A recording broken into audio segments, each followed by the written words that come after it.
လေရမညီညာသီလ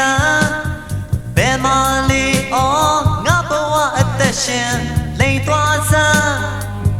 ကောင်းမြတ်တဲ့ဆုံးကိုဆက်ရရှာဖွေတောင်းဆွဲလန်း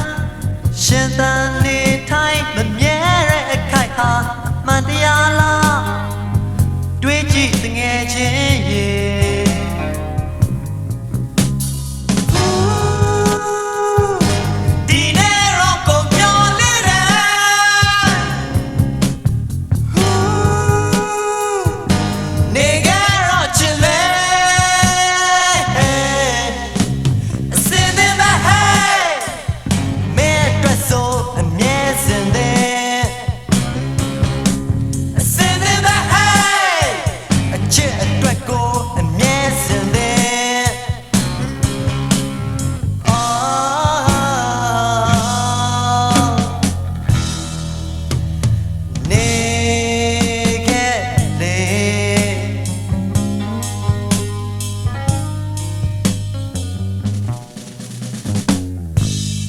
ကိုသာမီခေါ်ထား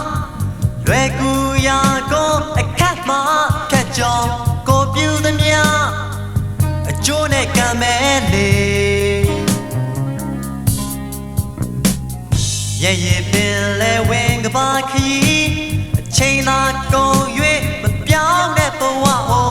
တီထားစမ်းကြောက်စိတ်မရှိဘူးလေ